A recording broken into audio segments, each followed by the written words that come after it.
Halo, Sobat Sopter semuanya. Semoga kita semua dalam keadaan sehat jasmani dan rohani, tidak kekurangan satu apapun. Oke, seperti biasa, sebelum dilanjut ceritanya, bantu Mimin dulu untuk tekan tombol like-nya. Terima kasih sesudah dan sebelumnya. Oke, kita lanjutkan saja ceritanya. Yus. OTW pulang kampung. Bab 2817 sampai bab 2820. Hardisford tak segan-segan membakar esensi dan darahnya untuk membunuh Ye Chong dan mendapatkan buah ginseng tersebut. Karena selama dia memakan buah ginseng ini, manfaat yang didapat cukup untuk memperbaiki hilangnya sari dan darahnya yang terbakar, dan dia juga bisa mendapatkan kekuatan yang lebih dahsyat. Itu sebabnya Hardiford melakukan ini. Menanggapi hal ini, Ye Chong juga mengerutkan kening dan tidak berani mengabaikan, diam-diam mengumpulkan esensi kekuatan di tubuhnya. Sebelumnya, Ye Chong membunuh beberapa kardinal dari tahta suci timur dan menyerap semua esensi mereka. Saat ini, kekuatan esensi yang tersimpan di dalam tubuh pasti tidak lebih lemah dari Hadifus. Kemudian, Hardiford meraung keras dan berubah menjadi garis energi hitam, menyerang Ye Chong. Pada saat kritis, Ye Chong mengeluarkan minuman ringan, dan seluruh tubuhnya meledak menjadi cahaya keemasan. Kemudian, seolah-olah raungan naga terdengar dari udara tipis. Zeki emas keluar dari tubuhnya, naik ke langit. Kemudian, kekuatan emas mengembun menjadi naga panjang di udara, dan segera jatuh dari langit, menuju Hardiford hitam. Segera setelah itu, terjadi ledakan keras, dan kekuatan hitam dan emas bertabrakan. Kekuatan besar sepertinya menjungkir balikkan atmosfer. Akibat dari kekuatan menyebar, dan bahkan Ye Chong sangat terkejut sehingga dia mundur beberapa langkah. Neptunus, Dongfeng, dan Qiu Huang juga terguncang dalam sekejap. Seolah-olah bom atom meledak, kekuatannya terus menyebar. Seluruh kepulauan Gunung Peri berguncang beberapa kali dan hampir tenggelam ke laut. Getaran kekuatan tersebut dapat dirasakan ribuan mil jauhnya di permukaan laut. Hal ini menunjukkan betapa dahsyatnya kekuatan tersebut.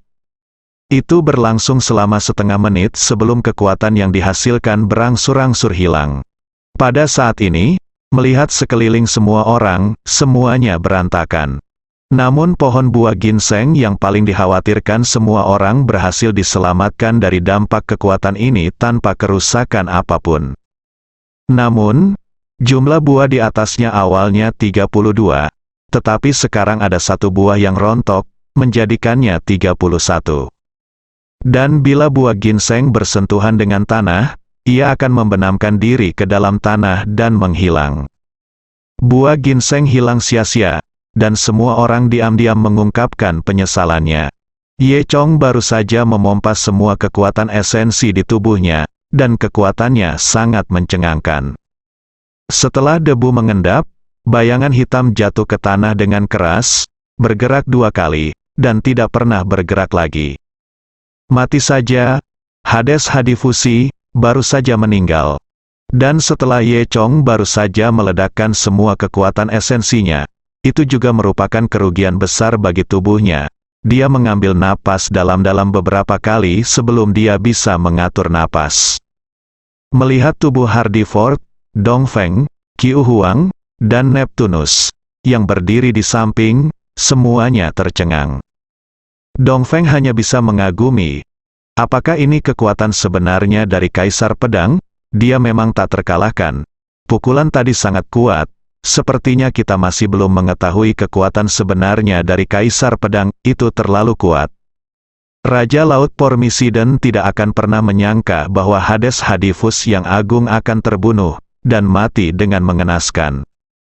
Ia memandangi tubuh Hadiford, setelah lama tak bergerak, ia yakin Hadiford benar-benar mati. Saat ini, bagaimana Neptunus berani terus bertarung dengan beberapa orang? Kemudian, Ye Chong terlihat berjalan perlahan ke sisi Hadifus dan mengulurkan tangan untuk menyentuh Hadifus. Kemudian, kekuatan esensi Hardiford sekali lagi diserap oleh garis keturunan Huanglong milik Ye Chong. Meskipun kekuatan fisik Ye Chong tidak cukup untuk mendukungnya menggunakan kekuatan esensi ini lagi. Namun, esensi Hardyford lebih kuat dari gabungan esensi para kardinal tersebut. Ye Chong tidak bingung kali ini, dan Neptunus melihat Ye Chong membunuh Hardyford dengan matanya sendiri. Dia tidak hanya mengambil sesuatu dari Hardyford. Dia juga sangat terkejut. Mungkinkah dia sedang menyerap jiwa orang? Ini hanyalah iblis. Wajah Neptunus menjadi pucat karena ketakutan saat ini. Setelah itu, Ye Chong berdiri dan memandang si King Bormisidong. Pada saat ini, kaki Raja Laut Pormisidong lemah, dan dia membuang trisula di tangannya dengan bunyi gedebuk. Dia berlutut dan memohon belas kasihan. Tuan Iblis, tidak, Tuan, tolong ampuni saya pergi sekarang. Aku bersumpah tidak akan pernah memasuki Tiongkok lagi.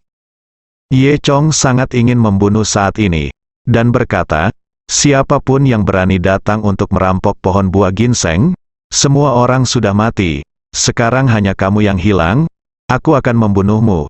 Ayo jauh-jauh, apakah kamu ingin pergi? Tinggalkan saja hidupmu di sini. Neptunus melanjutkan, tidak, kamu tidak bisa membunuhku. Kakak tertuaku adalah Zeus, Raja Dunia Barat. Jika kamu membunuhku, dia pasti akan membalas dendam. Kekuatannya jauh lebih kuat dari Hades. Benarkah? Ye Chong berkata sambil tersenyum. Jika saatnya tiba, biarkan dia datang kepadaku, dan aku akan mengirimmu untuk bertemu di dunia bawah. Ketika Neptunus mendengar ini, bagaimana dia bisa bersedia melakukannya, berbalik dan segera lari. Kekuatan Raja Laut Bormisidong tidak lemah, dan dia super kuat, namun kecepatannya sangat cepat di laut, namun masih lebih lambat di darat. Ye Chong mengulurkan tangannya dan melepaskan pedang ilahi Keksi di tangannya. Pedang ilahi pembersih murai berubah menjadi cahaya biru langit, seperti burung murai yang terbang cepat di langit, dan langsung menyusul Neptunus. Lalu, tanpa ragu, dia menembus dada Raja Laut Pormisidong. Neptunus masih berteriak ngeri, tidak, jangan bunuh aku, selamatkan hidupku. Kemudian, dia merasakan sakit dan menundukkan kepalanya karena terkejut, melihat luka-lukanya. Dia tidak menyangka Ye Chong benar-benar berani membunuhnya. Nafas kehidupan Neptunus menghilang dari matanya dalam sekejap. Dan adegan terakhir yang dia lihat sebelum dia meninggal adalah Ye Chong mendatanginya dan mengulurkan tangan untuk meraih bahunya. Neptunus meninggal, dan Ye Chong sekali lagi menyerap semua esensi Neptunus. Meski Neptunus tidak sebaik Hades Hadifus, namun kekuatan esensinya jauh lebih kuat dari para paus merah itu. Dalam pertempuran ini, kekuatan esensi yang diperoleh Ye Chong menjadi lebih kuat. Namun, pertempuran ini juga membuat Ye Chong menyadari bahwa memang ada alam yang lebih kuat daripada para dewa tanah. Hardyford memiliki setengah kaki di bidang itu. Jika Hadifos bersedia membakar seluruh esensi dan darahnya dan sepenuhnya memasuki keadaan itu, bahkan kekuatan esensi Ye Chong mungkin tidak mampu menghadapinya. Setelah membunuh musuh, Ye Chong juga menghela nafas lega. Kemudian, Qiu Huang dan Dong Feng bergegas mendekat. Dong Feng bertanya dengan prihatin, "Saudara Kaisar Pedang, kamu baik-baik saja?" Ye Chong menggelengkan kepalanya dan berkata, "Tidak, itu hanya konsumsi berlebihan." Dong Feng mengagumi dengan tulus, "Saudara Kaisar Pedang, kamu sangat kuat. Aku tidak menyangka kamu begitu kuat, bahkan Hadifus pun dibunuh olehmu. Kami benar-benar malu pada diri kami sendiri. Senior, jangan katakan itu." Ye Chong berkata dengan rendah hati. Dong Feng mencubit Ye Chong dengan sikap sok dan berkata, "Aku sudah bilang padamu untuk memanggilku kakak, kenapa kamu masih memanggilku senior?" Pegunungan Kunlun terbentang ribuan kilometer, dan terdapat bukit tersembunyi di antara pegunungan tersebut. Dan di sini, rumah harta karun di bagian pertama tersembunyi. Bukit ini bersalju dan berangin sepanjang tahun, sehingga biasanya tidak dapat diakses. Rumah harta karun bagian pertama dibangun di atas gunung yang tertutup salju yang tidak dapat diakses dan memiliki iklim yang keras. Pintunya masih tertutup salju, dan kebanyakan orang tidak dapat menemukannya meskipun mereka datang ke sini.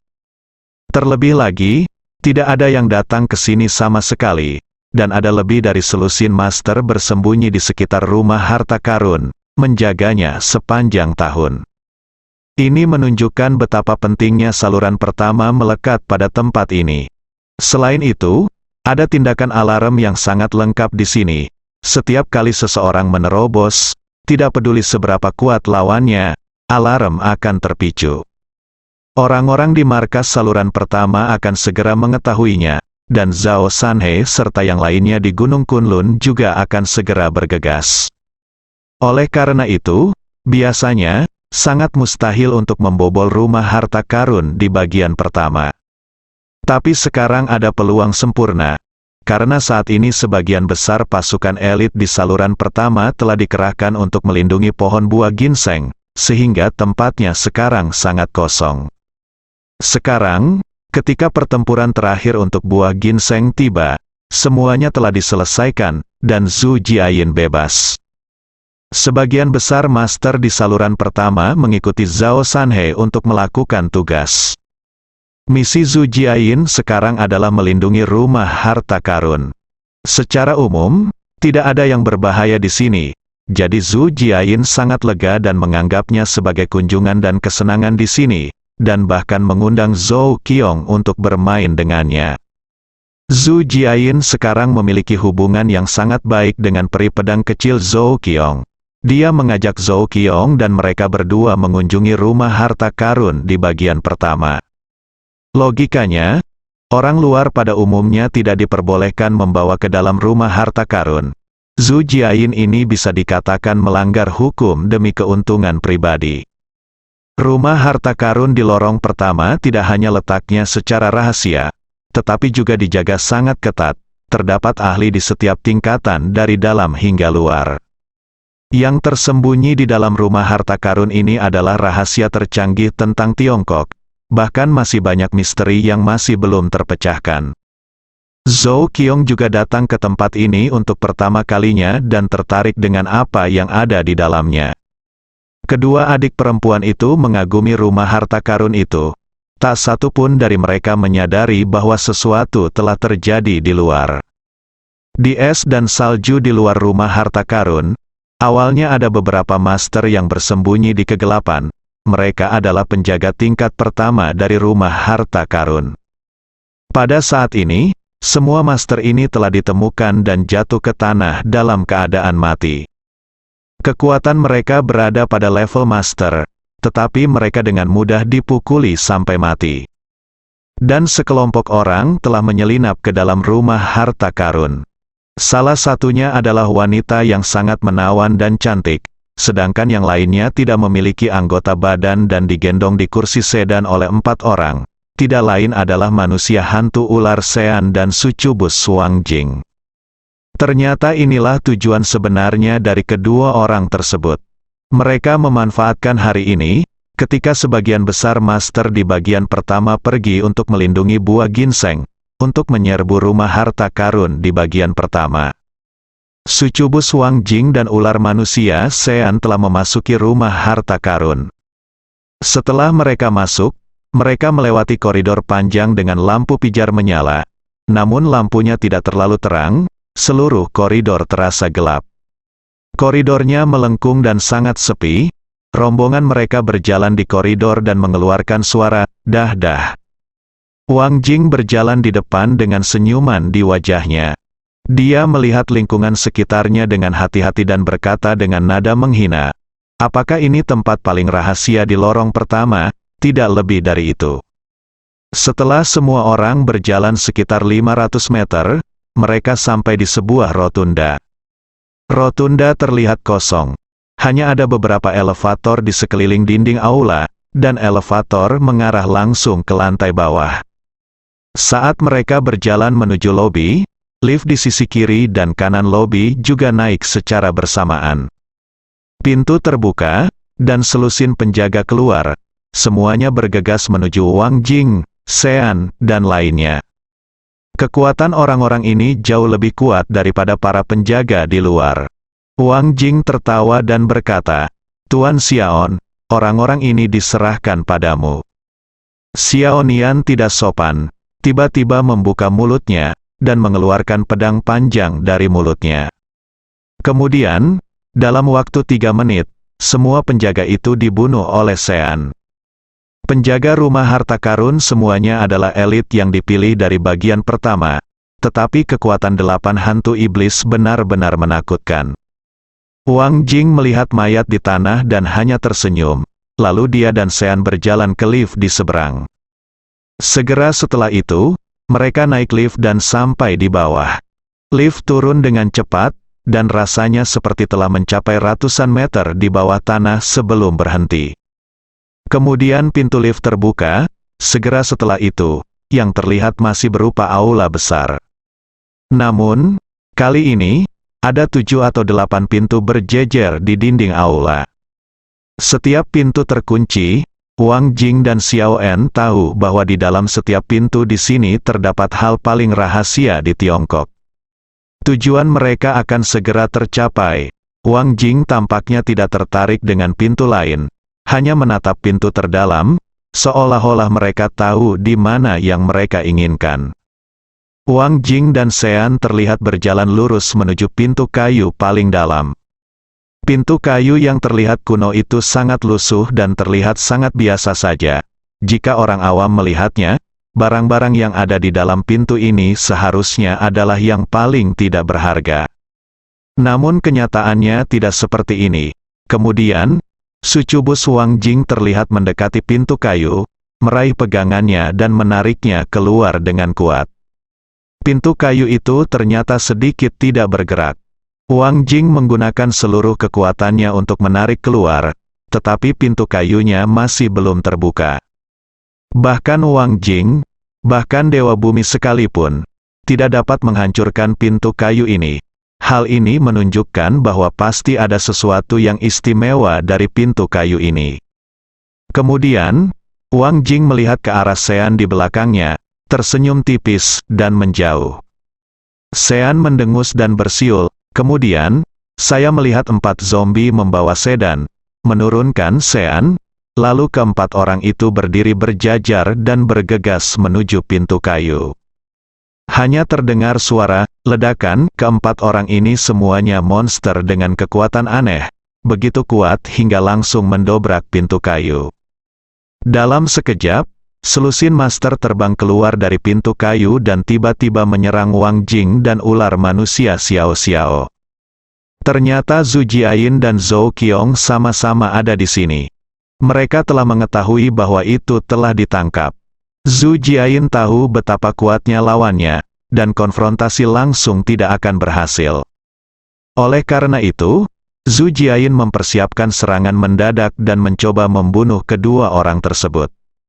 Jadi, Zhu Jiayin membawa sisa penjaga di lorong pertama dan bersembunyi di sini. Namun, pemikiran Zhu Jiayin masih terlalu sederhana. Kekuatan ular manusia Xiaoen dan iblis menawan Wang Jing terlalu kuat. Meskipun mereka diserang secara tiba-tiba, mereka bereaksi dengan cepat dan dalam sekejap, mereka membunuh semua penjaga di bagian pertama. Sekarang, hanya Zhu Jiayin dan Zhou Qiong yang tersisa di rumah harta karun di bagian pertama. Zhou Qiong menghunus pedangnya, dan Zhu Jiayin memegang pistol di tangannya. Keduanya memandang Wang Jing dan Sean yang berjalan masuk seolah menghadapi musuh yang tangguh. Sean, si ular manusia, memandang mereka berdua dengan wajah dingin dan berkata, "Dua orang kecil, bunuh mereka." "Tunggu sebentar." Wang Jing segera menghentikan Sean. Sean bertanya dengan rasa ingin tahu, apakah kamu mengenalnya?" Biasanya, hantu bertindak seperti hantu dan tidak membiarkan siapapun hidup.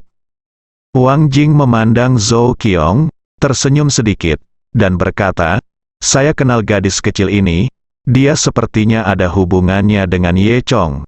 Mari kita bawa dia kembali." Saat dia mengatakan itu, iblis yang mempesona Wang Jing tampak seperti seorang hantu dan berkedip.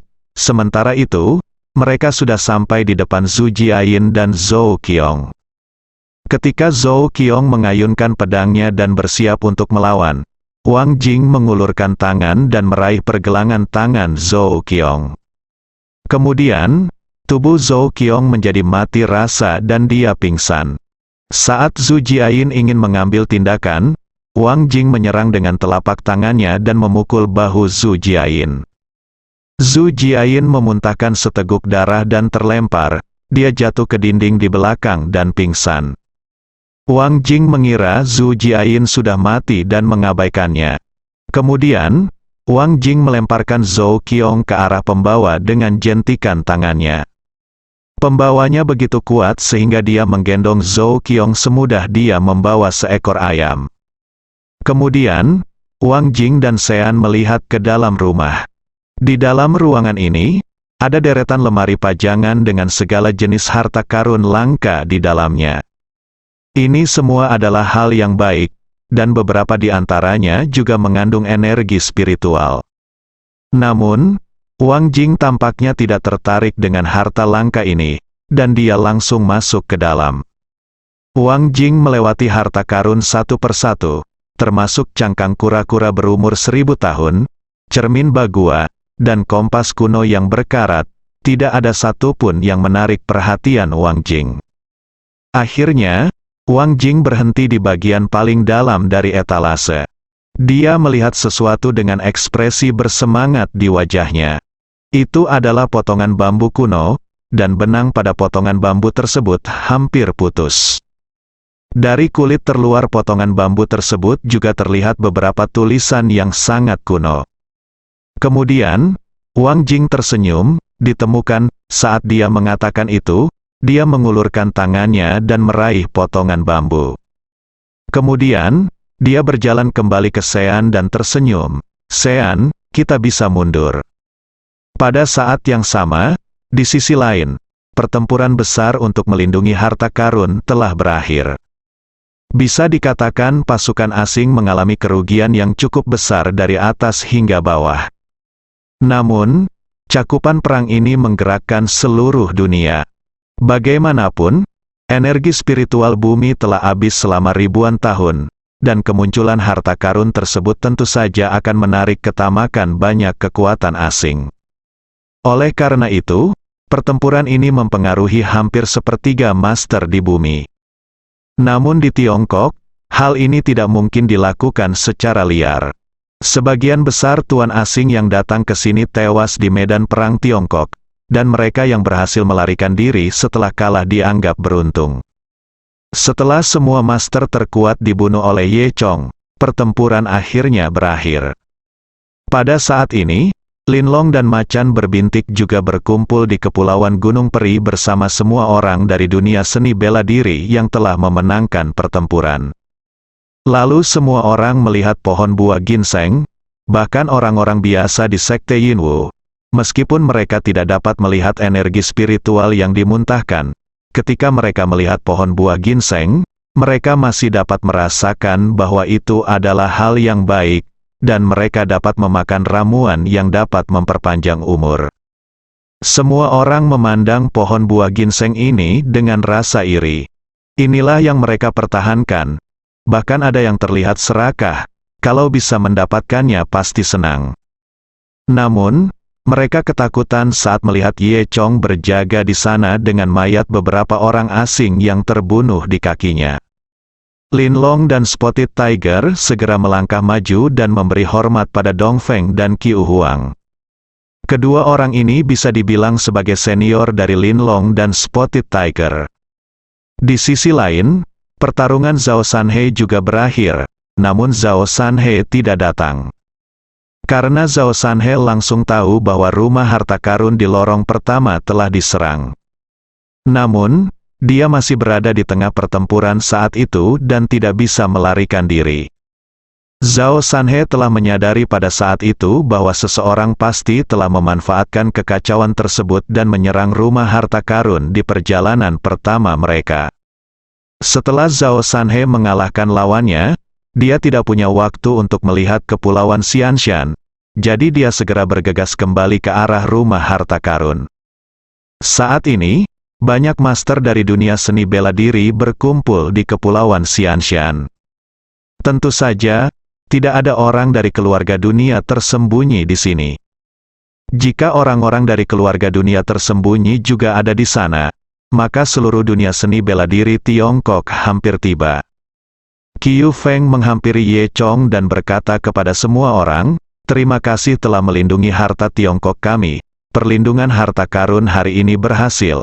Prestasi pertama tentu saja adalah milik Kaisar Pedang, Lin Long dan Spotted Tiger juga setuju." Bahkan Qiu Huang berkata, "Kaisar Pedang benar-benar kuat, seorang pahlawan datang dari usia muda. Tampaknya Huaxia akan diberkati." Qiu Feng menjadi semakin bahagia saat dia berbicara, dan berkata langsung, "Karena semuanya ada di sini sekarang, saya akan menjadi orang yang saluran pertama. Tuhan, pohon buah ginseng ini diselamatkan oleh Kaisar Pedang. Jadi saya akan menyerahkan semua buah ginseng kepada Kaisar Pedang untuk dibagikan." Begitu kata-kata ini keluar, Qiu Huang, Lin Long, Macan Tutul dan lainnya terkejut. "Bibi Dongfeng, pikirkan 2 kali," Lin Long berkata cepat. Tapi melihat penampilan Dongfeng, terlihat jelas bahwa dia benar-benar terpesona oleh Ye Chong. Tapi sudah terlambat bagi Qiu Huang untuk menghentikan Dongfeng.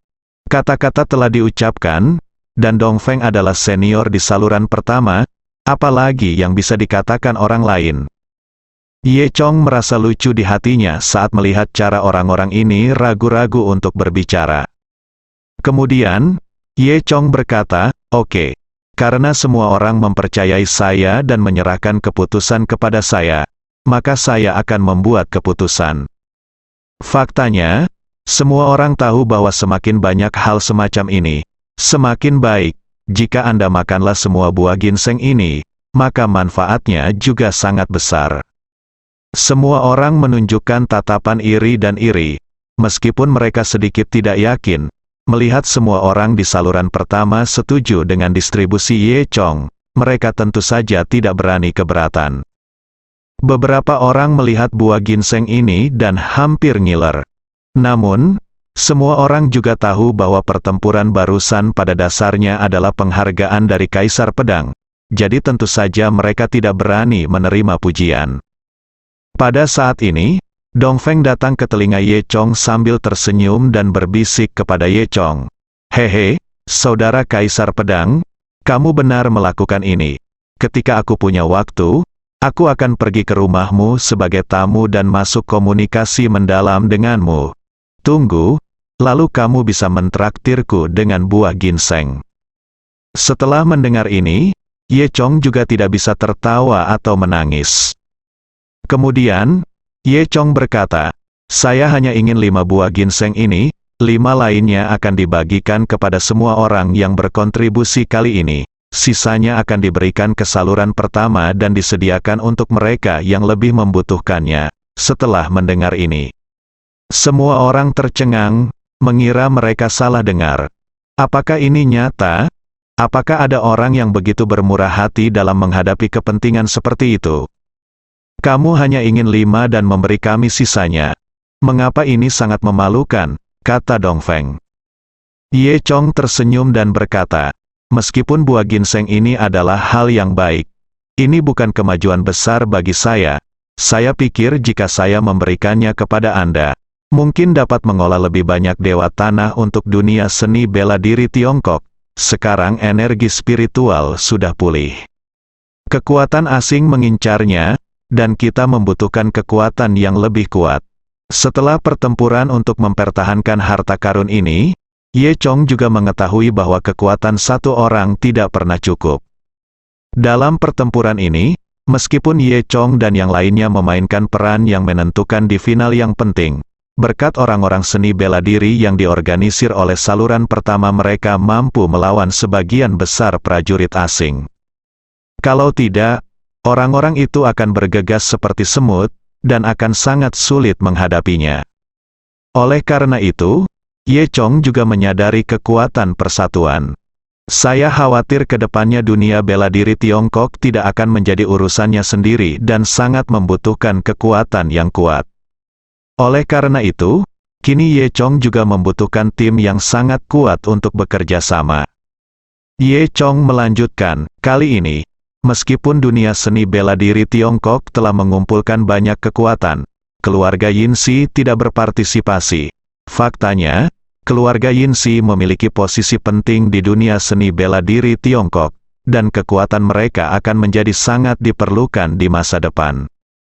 Faktanya, jika keluarga dunia tersembunyi dapat berpartisipasi dalam pertempuran kali ini, Ye Chong mungkin tidak harus dipaksa untuk menggunakan kekuatan terbaiknya pada akhirnya. Namun, selalu ada kesenjangan antara keluarga dunia tersembunyi dan saluran pertama, dan mereka percaya bahwa saluran pertama adalah kebalikannya. Tapi jika musuh asing benar-benar menyerang, First Passage dan keluarga dunia tersembunyi akan terpengaruh, dan mereka seharusnya berada di kam yang sama. Kali ini, saya ingin 5 buah ginseng dikirim ke keluarga dunia tersembunyi. Saya berharap dapat menyerap semua kekuatan mereka. Dengan cara ini, saya dapat lebih melindungi dunia seni bela diri Tiongkok di masa depan, Ye kata Chong. Setelah mendengar ide Ye Chong, Dongfeng, Qiu Huang dan yang lainnya dipenuhi dengan kekaguman. Tuan Kaisar Pedang benar-benar mengabdi pada negara dan rakyatnya. Dia pria yang sangat sopan. Kami mengaguminya, tetapi apakah 5 buah ginseng cukup? Tanya Qiu Huang. Ye Chong tersenyum dan berkata, hanya 4 yang cukup. Saya ingin menyimpan 1 untuk diri saya sendiri dan mempelajarinya untuk melihat apakah saya dapat menanam pohon buah ginseng. Pada saat itu, buah ginseng tidak lagi langka, Kaisar Pedang. Aku tidak menyangka kamu berpandangan jauh ke depan. Aku sangat menyukainya, kata Dongfeng. Lin Long dan Spotu juga berkata, Tuan Ye, sepertinya kita masih kupet. Kemudian, Ye Chong mengambil 5 buah ginseng, dan menyerahkan sisanya kepada orang-orang ini dan saluran pertama. Segera setelah itu, Qiu Huang mengumumkan, kali ini kami meraih kemenangan besar, dan semua orang harus berkontribusi. Semua rekan di komunitas seni bela diri yang datang membantu akan menerima terima kasih yang sebesar-besarnya dari saluran pertama kami. Pada saat yang sama, kami juga ikuti instruksi Tuan Ye. Idenya adalah mengambil 5 buah ginseng dan membaginya dengan semua orang. Dengan banyaknya orang, setiap orang hanya bisa makan 1 gigitan dari 5 buah ginseng. Ini masih membutuhkan seseorang setingkat pemimpin sekte untuk memakannya. Namun hanya dengan 1 gigitan saja, bagi orang awam, itu sudah menjadi sesuatu yang disayangi baik dan buruk. Bagaimanapun, ini adalah tanaman yang hanya menghasilkan 32 pohon dalam 1000 tahun. Ye Chong memberikan 5 buah ginseng dengan lambaian tangannya. Aku ingin tahu apakah Zhao Sanhe akan tertekan jika dia mengetahuinya.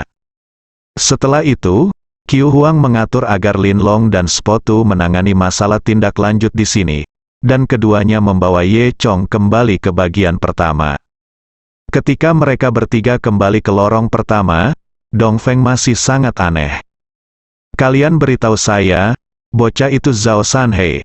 Saya tidak tahu apa yang terjadi. Mengapa dia tidak datang ke kepulauan Xianshan? Dongfeng bertanya. Qiu Huang berkata, saya tidak tahu tentang anak ini, dia hanya melakukan semua ini dalam 1 hari, dia pasti sudah mempersiapkan pesta perayaan sebelumnya. Anak ini benar-benar anak nakal yang tidak bisa diajari. Ye Chong mendengarkan Dongfeng dan Qiu Huang di sampingnya. Zhao Sanhe merasa lucu di hatinya saat dia mendidik seorang anak laki-laki dalam 1 suap. Dia sama sekali tidak bisa mengasosiasikan Zhao Sanhe, anak laki-laki yang mereka panggil, dengan guru Zhao yang agung di bagian pertama. Namun, ketika ketiga orang itu kembali ke jalur pertama, mereka menemukan bahwa pesta perayaan yang diharapkan tidak diadakan. Sebaliknya, jalur pertama ternyata sepi. Sebagian besar orang tidak tahu di mana mereka berada, dan Zhao Sanhe tidak berada di manapun terlihat. Ketika Dongfeng dan Qiu Huang bertanya-tanya, Zhao Sanhe bergegas kembali dari luar dengan ekspresi sedih di wajahnya. Di sebelahnya ada Zhu Jiayin. Zhu Jiayin juga tampak kuyu. Saat Dongfeng melihat ini, dia tahu ada yang tidak beres. Apa yang terjadi? Dongfeng bertanya dengan rasa ingin tahu. Zhao Sanhe menghela nafas dan berkata, sesuatu telah terjadi. Seseorang mengambil keuntungan dari kekacauan ini dan mencuri rumah harta kita. Dongfeng dan Qiu Huang mendengar ini, mengerutkan kening, dan bertanya serempak, apa ruginya? Zhao Sanhe menghela nafas dan berkata, diagram pembuluh darah naga. Meskipun Dongfeng dan Qiu Huang sudah menduga hal ini, mereka masih menghirup udara dingin. Apa, diagram pembuluh darah naga benar-benar apakah itu dicuri? Zhao Sanhe mengangguk. Ye Chong mendekat untuk melihat Zhu Jiayin dan menghiburnya. Apakah kamu baik-baik saja? Zhu Jiayin menggosok bahunya dengan lesu dan berkata, tidak apa-apa, untungnya, jimat giok yang kamu berikan padaku menyelamatkan hidupku. Zhu Jiayin mengeluarkan jimat giok yang tergantung di lehernya. Jimat giok itu rusak. Ternyata Wang Jing menamparkan Zhu Jiayin karena mengira bisa membunuh Zhu Jiayin. Tak disangka, jimat giok tersebut memblokir sebagian besar kekuatan Zhu Jiayin. Namun, Zhou Qiong ditangkap oleh mereka, kata Zhu Jiayin. Siapa yang melakukannya? Ye Chong bertanya. Zhu Jiayin berkata, orang-orang dari jalan hantu, ular manusia Xiao Xiao dari 8 setan jalan hantu, dan iblis Wang Jing.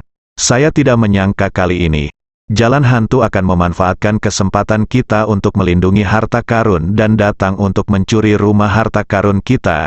Benar-benar sialan. Kekuatan saluran pertama tidak bisa dianggap remeh. Dalam waktu singkat, identitas lawan bisa diselidiki. Ye Chong sangat terkejut bahwa Ghost Dao muncul di Tiongkok kali ini dan tidak pergi untuk mengambil buah ginseng. Sebaliknya, dia pergi ke rumah harta karun di bagian pertama dan mengambil sesuatu. Apa yang lebih berharga dari buah ginseng di mata mereka? Ye Chong bingung kenapa. Tapi bagaimanapun juga, ini adalah urusan saluran pertama, dan Ye Chong tidak bisa bertanya lebih banyak. Tapi Ye Chong tidak perlu bertanya. Zhao Sanhe sudah berjalan di depan Ye Chong. Zhao Sanhe berkata, Tuan Ye, Anda pasti akrab dengan 2 orang dari 8 setan jalan hantu ini, kan? Ye Chong mengangguk dan tidak menyembunyikan apapun. Dia berkata, saya sudah bertarung melawan 2 orang ini. Tuan Ye, tahukah Anda apa peta urat naga yang mereka curi? Kata Zhao Sanhe. Ye Chong menggelengkan kepalanya dan menunggu Zhao Sanhe melanjutkan. Zhao Sanhe berkata, peta pembuluh darah naga ini mencatat lokasi spesifik dari kepala pembuluh darah naga Tiongkok. Dikatakan bahwa terdapat sumber energi spiritual di kepala pembuluh darah naga. Jika tempat itu dilepaskan, bahkan dapat mengungkapkan situasi energi spiritual seluruh bumi saat ini. Apakah ada tempat seperti itu? Ye Chong terkejut, bersambung.